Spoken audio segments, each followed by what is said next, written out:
Price the Lord, hallelujah.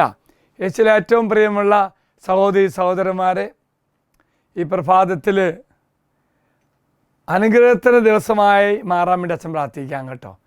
ഇന്ന് നമ്മൾ ധ്യാനിക്കുന്ന വചനഭാഗം ഭയങ്കര സന്തോഷം നൽകുന്ന ഒന്നാണ്. എന്താണെന്നറിയാമോ? നാം ദൈവത്തോട് ചേർന്ന് നിൽക്കുകയാണെങ്കിൽ ദൈവം നമ്മെ ഒത്തിരി അനുഗ്രഹിക്കും. അനുഗ്രഹിക്കുക മാത്രമല്ല, ഈ വചനഭാഗത്തോടുകൂടി ദൈവം എന്നിൽ നിന്ന് ആഗ്രഹിക്കുന്ന ഒരു കാര്യമുണ്ട്, ദൈവത്തോട് ചേർന്ന് നിൽക്കണമെന്ന്. വചനഭാഗം നമുക്ക് ചിന്തിക്കാം. ജെറമ്യാ പ്രവാചകൻ്റെ പുസ്തകം 13:11.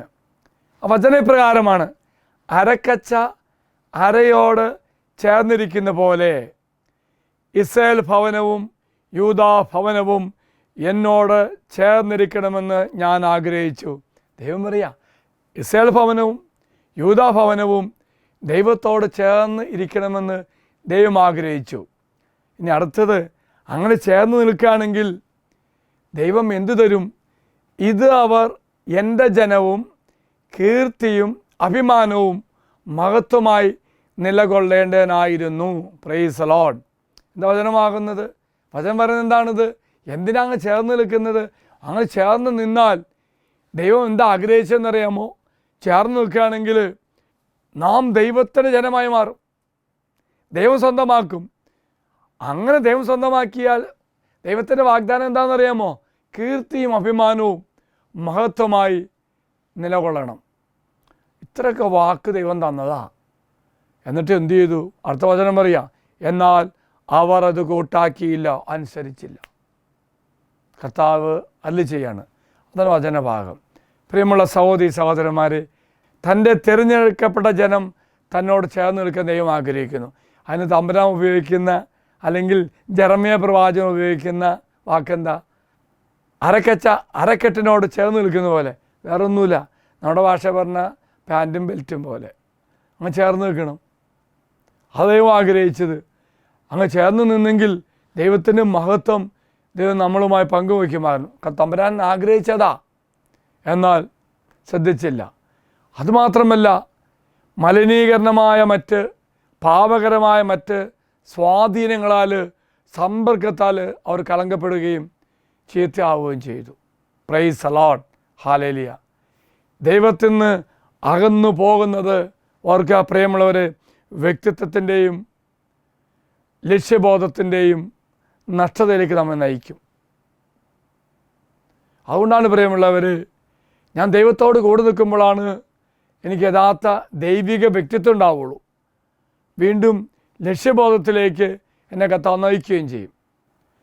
ഇസ്രായേൽ തന്നോട് എത്ര അടുത്ത് പറ്റി നിൽക്കണമെന്ന് ദൈവം ആഗ്രഹിച്ചു എന്നതിൻ്റെ പ്രതീകമാണ് ഈ വാക്യം അരക്കെട്ടിൻ്റെ ചിത്രം ഉപയോഗിക്കുന്നത്. ദൈവത്തിൻ്റെ ഈ ആഗ്രഹം ഇസ്രായേൽ തൻ്റെ മഹത്വത്തെ പ്രതിഫലിപ്പിക്കുന്ന ഒരു അലങ്കാരമായി ദൈവം ആഗ്രഹിച്ചു. എന്നാൽ ഇസ്രായേലിൻ്റെ പ്രതികരണം എന്തായിരുന്നു? ഇസ്രായേൽ ദൈവത്തിൽ നിന്നും അകന്നു പോവുകയും മറ്റ് സംസ്കാരങ്ങളും വിഗ്രഹാരാധനയും സ്വാധീനിക്കുകയും ചെയ്തു.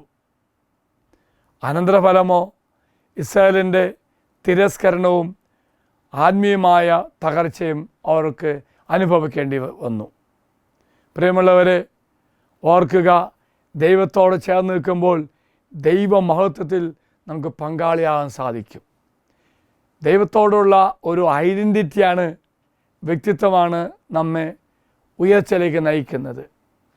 ഒപ്പം മറക്കരുത്, ആത്മീയ അലംഭാവത്തിൻ്റെയും അനുസരണക്കേടിൻ്റെയും അപകടങ്ങളെക്കുറിച്ചുള്ള മുന്നറിയിപ്പായി പ്രവാചകൻ ഈ വാക്ക് നമ്മളുമായി പങ്കുവയ്ക്കുന്നു. എങ്കിൽ പ്രിയമുള്ളവരെ, ദൈവത്തോട് ചേർന്ന് നിന്നുകൊണ്ട് ദൈവമഹത്വം സ്വീകരിക്കുവാനും ദൈവശക്തി സ്വീകരിക്കുവാനും അങ്ങനെ തമ്പുരാനുമായി അരയും അരക്കച്ചയും പോലെ ജീവിക്കുവാനും മാറുവാനും നമുക്ക് സാധിക്കട്ടെ. മറക്കരുത്, അത്രമാത്രം ആഴമായൊരു ബന്ധമാണ് ഇവിടെ സൂചിപ്പിക്കുന്നത്. ദൈവം നിങ്ങളെല്ലാവരും അനുഗ്രഹിക്കട്ടെ എന്ന് പ്രാർത്ഥിക്കുന്നു. നമ്മുടെ കർത്താവായ ഈശോ കൃപയും പിതാവായ ദൈവത്തിൻ്റെ സ്നേഹവും പരിശുദ്ധാത്മാവിൻ്റെ സഹവാസവും നാം എല്ലാവരോടും കൂടെ ഉണ്ടായിരിക്കട്ടെ, ഇപ്പോഴും എപ്പോഴും എന്നേക്കും. ആമേൻ. Praise the Lord. ഒരു നല്ല ദിവസം എല്ലാവർക്കും ആശംസിക്കുന്നു. പ്രാർത്ഥിക്കുന്നു.